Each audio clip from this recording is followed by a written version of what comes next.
नमस्कार, कानून की बात में आपका स्वागत है। मैं हूं आशीष भार्गव और मुद्दा जो है वो रियल एस्टेट से जुड़ा हुआ है। सब जानते हैं होम बायर्स को लेकर बहुत सारे बदलाव जो केंद्र सरकार ने किए हैं, नए कानून बनाए हैं, रेरा जैसे कानून लेकर आई है। अदालतें काफ़ी सख्त रही हैं, सुप्रीम कोर्ट के बहुत बड़े बड़े फैसले इस पूरे मुद्दे पर आए हैं और इसी तरह के जो लगातार फैसले आ रहे हैं उस कड़ी में एक फैसला और जुड़ गया है और ये फैसला NCLT से आया है, यानी नेशनल लॉ अपीलेट ट्रिब्यूनल से, दिल्ली की बेंच से, जिसने सुपरटेक, एक रियल एस्टेट कंपनी जिसके दिल्ली NCR में बहुत सारे हाउसिंग और कमर्शियल प्रोजेक्ट हैं, एक बड़ी कंपनी, एक दिग्गज कंपनी मानी जाती है, उसको लेकर एक बड़ा फैसला सुनाया है और NCLT ने दिवालिया घोषित कर दिया है सुपरटेक की कंपनी को। और ये क्यों किया गया है? ये इसलिए किया गया है क्योंकि union bank of India NCLT पहुंचा था और उसने बताया था कि सुपरटेक की जो कंपनी है उसने लोन लिया था लेकिन वो बकाया वापस नहीं कर पा रहे हैं, इसलिए उनके खिलाफ कानून में जो कानून है उसके तहत कार्रवाई की जाए और दिवालिया घोषित करके आगे की प्रक्रिया शुरू की जाए। तो आगे की प्रक्रिया भी शुरू करने के आदेश जारी कर दिए गए हैं। एक लंबी प्रक्रिया है, बहुत सारे हितधारक इस मुद्दे पर आएंगे, अपनी अपनी बात रखेंगे, किस तरीके से एसेट्स को कंपनी की बेचा जाए और फिर वो तमाम पैसा जो है वो वसूला जाए, ये तमाम चीज़ें होती हैं। और सुप्रीम कोर्ट ने पहले जो कानून बनाया गया उसमें हितधारकों को, होम बायर्स को भी शामिल किया कि उनका पक्ष भी सुना जाए।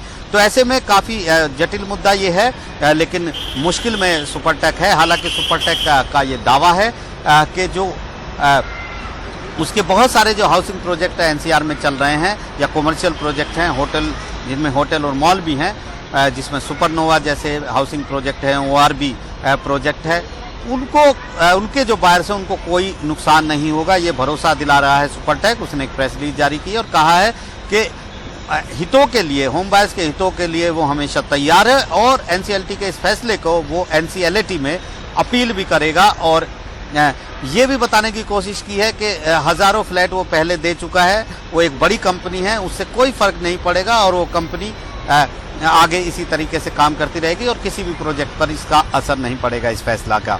तो ये बहरहाल सुपरटेक भरोसा जता रहा है अपने होम बायर्स को और बायर्स को जो उनके निवेशक हैं, लेकिन इस पूरे फैसले का असर कहीं ना कहीं 25,000 होम बायर्स पर पड़ सकता है, ऐसा विशेषज्ञ कहते हैं, एक्सपर्ट कहते हैं कि इसका असर पड़ सकता है। तो उसके लिए इंतजार करना पड़ेगा, लेकिन ये कोई फाइनल फैसला नहीं है। NCLAT यानी अपीलेट जो ट्रिब्यूनल है उसमें ये मामला जाएगा, उसके बाद जो भी फैसला आएगा उसको सुप्रीम कोर्ट में चुनौती दी जाएगी। तो एक लंबी कानूनी प्रक्रिया है जिसका भी पालन किया जाना है। लेकिन बात अगर सुपरटेक की करें तो काफ़ी वक्त से उसको कई बड़े झटके लगते रहे हैं। सुप्रीम कोर्ट ने 31 अगस्त को एक बड़ा फैसला सुनाया था पिछले साल और कहा था कि जो नोएडा एक्सप्रेसवे पर जो ट्विन टावर है 40 मंजिला, वो अवैध है, उनको गिरा दिया जाए। हाईकोर्ट, इलाहाबाद हाईकोर्ट के 2015 के फैसले पर मोहर लगा दी थी और उसके बाद उसे तोड़ने का काम शुरू हो चुका है। एक बड़ा मुद्दा है, सैकड़ों करोड़ों रुपए का ये पूरा निवेश था जिसमें 40 मंजिल ट्विन टावर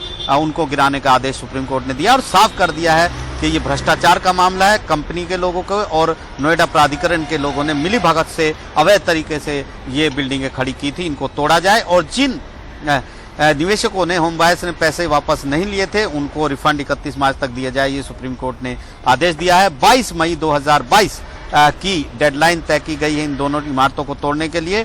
नोएडा प्राधिकरण के CEO को ये जिम्मेदारी सौंपी गई है कि वो तमाम जो कंपनियां, जो विभाग हैं, उनसे कोऑर्डिनेशन करें और एक विदेशी कंपनी को हायर किया गया क्योंकि इतनी बड़ी इमारतें हैं, उनको तोड़ना इतना संभव नहीं है। विस्फोटक भी सैकड़ों किलो खरीदा गया है, रक्षा मंत्रालय से लिया गया है ताकि उसको किसी तरह दोनों इमारतों को गिरा दिया जाए। लगातार गिराने का काम जारी है, करीब 3 महीने तक, यानी मई 22 तक की डेडलाइन है, ये चलेगा। लेकिन सुपरटेक के लिए अब जो NCLT का एक आदेश आया है वो भी एक बड़ा झटका है और ऐसे में अब कंपनी के पास बहुत सारे कानूनी विकल्प तो हैं ही, लेकिन होम बायर्स जो हैं, जो निवेशक हैं, जिन्होंने घर खरीदने के लिए निवेश किया है, उनकी मुश्किलें और उनकी चिंताएं ज़रूर यहाँ पर बढ़ गई हैं। नोएडा से आशीष भार्गव, NDTV इंडिया।